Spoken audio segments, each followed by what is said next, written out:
Hi, it's my day 4 of documenting my journey of trading profit।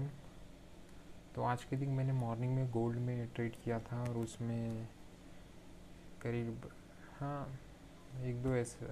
एक TP और एक SL आया था।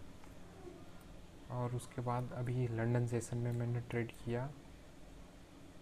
ये है क्रूड ऑयल। तो क्रूड ऑयल में मैंने ट्रेड किया, डेली टाइम फ्रेम पर देखा तो स्ट्रॉन्ग स्ट्रक्चर शिफ्ट दिख रहा है। कैसे दिख रहा है? ये यहाँ से सीलिंग आई, यहाँ से बाइंग आई, यहाँ से सीलिंग आई, यहाँ से थोड़ा सा मूव आया, ये आया और ये आया। तो ये और इस स्विंग आई को मार्केट ने शार्प बाई किया और डेली कैंडल कितनी स्ट्रॉन्ग बनी है। तो ये पहला पॉइंट था। और दूसरा पॉइंट जब मैं देखूँ तो मैंने 4H पर देखा, नहीं 4H पर तो नहीं देखा था, हाँ H1 पर देखा था। और H1 पर जब मैंने देखा तो मैंने यहाँ पर सबसे पहले मार्क किया फिब मार्क किया इस पॉइंट से इस पॉइंट तक। ये देखो, ये मेरा मार्क 2 लेवल है ऑलरेडी, 0.5 ये वाला, ये देखो रेड लाइन 0.5 पर है और सेकंड है मेरा 0.6। ये मार्क किया, इसको डिलीट कर दिया। इसके बाद में मैं M30 पर आया। M30 पर आया तो मैंने क्या देखा, इस कैंडल ने यहाँ पर क्लोज़ किया और नेक्स्ट कैंडल यहीं पर ओपन होके नीचे गया और शार्प बाइंग किया EMA के ऊपर। तब उस टाइम पर मैंने क्या किया, ये सपोर्ट हो गया, इस सपोर्ट को मार्कआउट किया। उसके बाद मैंने क्या देखा, इस कैंडल, ये M30 की कैंडल है, 30 मिनट प्लस क्या है, ये एक रेजिस्टेंस एरिया था जिसको प्राइस ब्रेक नहीं कर पा रहा था। तो मैंने देखा कि ये जो M30 की जो कैंडल है, मैंने देखा जो M30 की कैंडल है शार्प रेड तो बनी, बट क्या इसने कुछ सिग्निफिकेंट अचीव किया? नहीं किया। क्यों?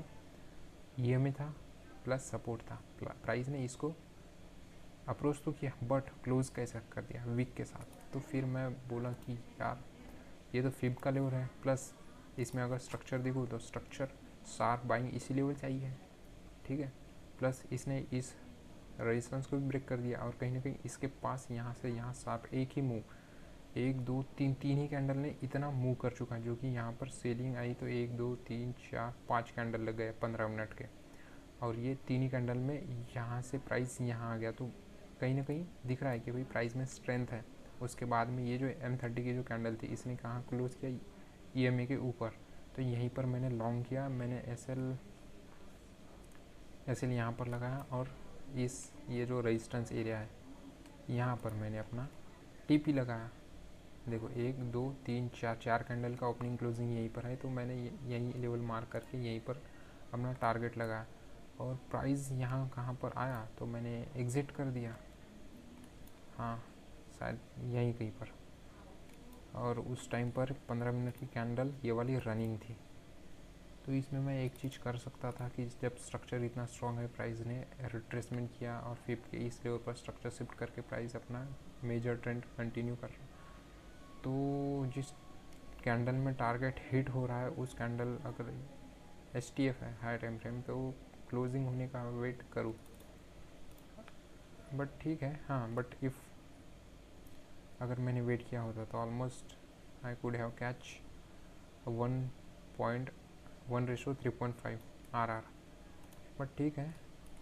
और आज मैं डे क्लोज कर रहा हूँ with the PNL positive of 106, हाँ 106.50। और मेरी इक्विटी है ये 4866।